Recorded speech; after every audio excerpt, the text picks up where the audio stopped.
petite partie bonus, on va enlever ces images là et on va juste afficher des petites informations, des pourcentages en bas, ça sera plus sympa. Du coup, j'ai été chercher des icônes sur internet, en tapant icône plus loin ce que je voulais, en transparent, et on va les mettre par exemple ici. On va garder elf pour mettre notre icône, du coup en simple, ça va être la vie. On va mettre les couleurs en blanc. Le background, on n'a pas besoin. D'ailleurs, je vais tout ouvrir. Je vais virer tous les backgrounds. Alors, elf bar, elf, hunger. J'ai une icône là, par contre, je crois elle n'est pas de la bonne couleur. Elle est blanche en fait. On va mettre en simple. Tac. Alors, je vais faire par contre préserve aspect, histoire que mon image soit bien carrée. Paf paf. Trust, la soif, c'est ça. On va mettre l'icône en blanche. Simple, préserve aspect. La stamina. Bon, c'est pas les meilleures icônes que j'ai trouvées, mais elles sont plutôt pas trop mal. Je peux me laisser en blanc, ça change rien. En simple, préserve aspect. Ok, du coup, on a ça. Par contre, notre panel a une image. J'en ai pas besoin. Remove. Mes images sont hyper grandes. Si je mets 50. Alors là, vous voyez que si je réduis la largeur de mes images, du coup, elles sont beaucoup plus petites, mais elles se mettent en ligne. Pour éviter ça, dans le panel, dans le grid, on peut bloquer ici, constraint. Alors nous, c'est les colonnes. On veut qu'une seule colonne. Comme ça s'ajoute pas après. Parfait. Par contre, elles se mettent là-haut. Alors j'avais mis middle center. Voilà. Mon petit panel, je vais le mettre en bas de l'écran. Ce sera un peu plus sympa. À peu près là. C'est vrai qu'on voit pas grand chose.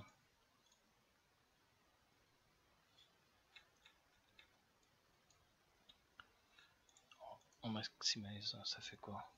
Bon, du coup, il va y avoir des problèmes. Ok. Ma faim, ma soif. Oh non, ça va, c'est pas hyper gênant. Par contre, on va ajouter un texte pour chaque élément. Alors, je vais juste laisser texte. Alors, ce texte.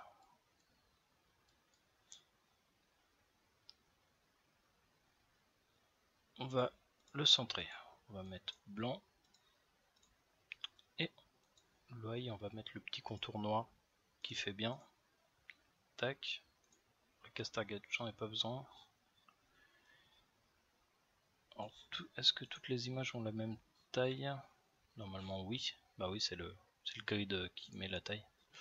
Du coup, ce que je vais faire, c'est que je vais le mettre au bord à droite ici. Bord à droite, et je vais prendre la hauteur de son parent. En haut par à droite, la hauteur, j'appuie sur Alt. Ici, c'est bon. Son pivot, je vais le mettre complètement à gauche. Et en X à 0. Voilà. Son image, son pivot est là. Et là, je lui demande de se coller aussi à ce point-là. Du coup, c'est nickel. Si je mets 99%, c'est pas trop mal. Faudra peut-être agrandir un peu. Voilà. 20, c'est pas mal. Je vais copier ça. On va mettre ici. Je vais copier 2 fois parce qu'il faut le mettre partout. Tac. Tac. Voilà. Ah, par contre, il faut changer la hauteur. Tac. Stamina. Pourquoi il s'est mal mis?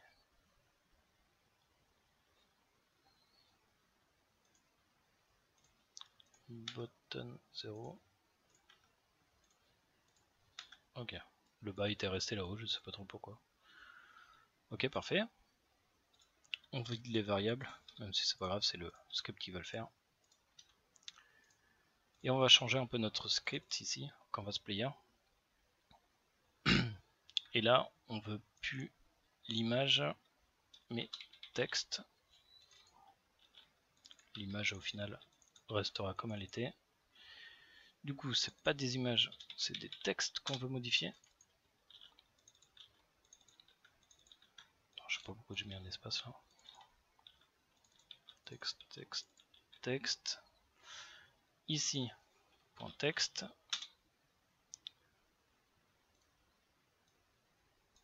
Ça va être notre valeur plus, on va écrire 100% après la valeur. Et on verra qu'il y aura un petit problème. Je vous montrerai après. Je vais copier ça, je modifie tout. Tac, tac. Au final, c'est assez rapide et assez simple. On va tester. Ici, je vous le montre maintenant, mais on a une flotte. On donne une flotte en valeur. Ce qui va arriver, c'est que du coup, on va avoir plein de chiffres ici. Ici. Alors, je vais faire play.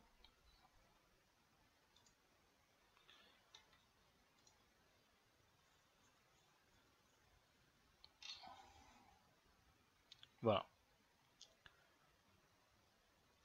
On peut avoir des valeurs un peu comme ça, avec des zéros. Du coup, c'est pas terrible. Moi, je voudrais juste un chiffre après la virgule. Que ça soit un peu plus sympa. D'ailleurs, ma stamina n'est pas à jour. Voilà, elle se met à jour qu'au moment où je commence à courir. Alors, pour ça, on va aller sur notre script. Pour modifier cette valeur et pour pas avoir tous les chiffres du float, on va utiliser matf. En matf. Alors, je sais plus c'est quoi. Float-int. Float-int. Je pense que c'est pas mal. On met tout ça dans la parenthèse.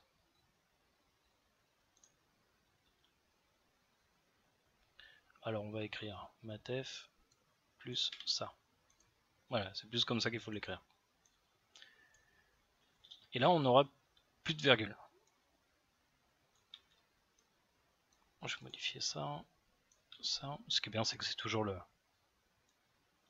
même truc qui est demandé. Voilà, on écrit ça. Float-int. C'est bien écrit en plus ici. Il retourne un int d'une flotte demandée. Du coup, on sauvegarde. Et on va tester.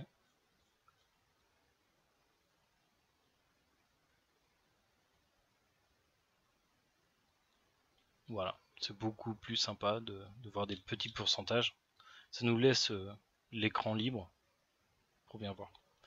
Bon, on voit pas trop les icônes quand il y a des objets de la même couleur ou des objets sombres.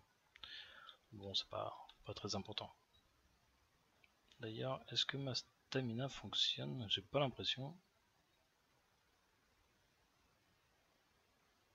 Elle fonctionne, mais en fait, voilà, si elle remonte. Ok. On pourrait faire aussi un truc, c'est que lorsque je cours, que je me mets à courir, ces valeurs-là peuvent être diminuées plus fortement. Mais bon, ça c'est à vous d'ajouter.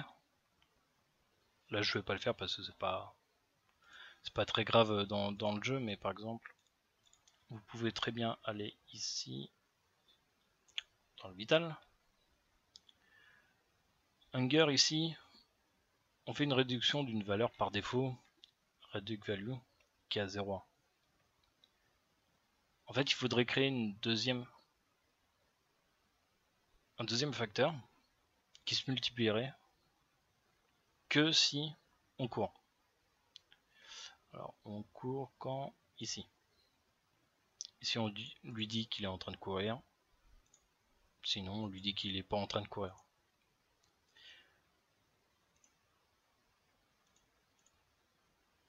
on va le faire avec vous vu que ça va pas prendre trop de temps par exemple. Bon ici par exemple, il faut ouvrir les crochets par ici.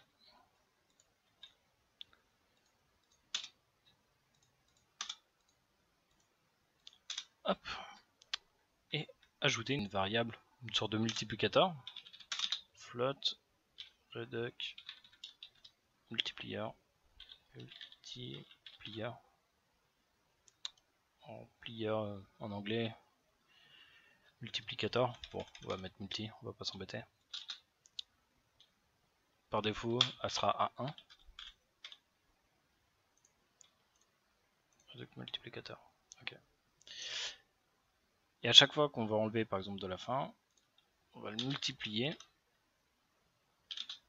Alors, il est où mon symbole? Par reduc multiplicateur. Voilà, on va modifier cette valeur, la force de réduction, par rapport à ça. Par défaut c'est à 1, du coup ça va être multiplié par rien du tout, en fait il va garder cette valeur par défaut. On va mettre ça aussi pour la soif. Ici on va modifier la force de ce multiplicateur ici. Si je cours, on va dire que reduc multi sera égal par exemple à 3. On va consommer 3 fois plus de ressources de faim et de soif qu'en cours. Sinon, reduc multi sera égal à 1. Alors faut pas mettre 0 parce que sinon ça sera si on multiplie notre réduction par 0, ça renverra 0. Alors multiplié par 3, multiplié par 1. Ok, je pense que c'est pas trop mal. Pour en être certain, on va regarder par exemple hunger ici. Alors, je vais pas me mettre en maximize pour qu'on voit bien les chiffres ici. Alors hunger, on voit que à peu près toutes les secondes on diminue de 0,1.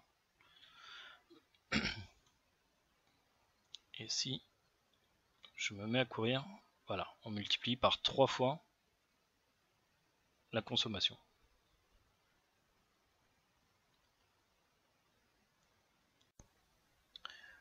A savoir qu'ici je n'utilise pas vraiment la meilleure solution pour réduire un peu plus la faim et la soif, parce que je modifie la valeur de réduction qui était à 0,1 par défaut. Le mieux en fait, ce qu'il faudrait, c'est de changer les délais de timer des deux paramètres, hein, de la faim et de la soif, de mettre des délais plus courts en fait, peut-être en ajoutant une sorte de division pour que les timers tournent beaucoup plus vite et du coup qu'on consomme un peu plus de faim et de soif. On le voit bien dans le canvas, ça fait 98, après ça va passer à 95 et ainsi de suite. C'est de 3 en 3, c'est pas le visuellement c'est pas le plus simple. Je modifierai peut-être ça un peu plus tard dans la série. Donc voilà, plus on court, plus on consomme, et pour ça il va falloir manger des pommes et boire de l'eau assez souvent. On fera ça dans le prochain épisode. J'espère que c'est pas trop long non plus cet épisode. Mais j'espère que ça vous a plu. Je vous dis à la prochaine. Amusez-vous bien sur Unity. Ciao tout le monde.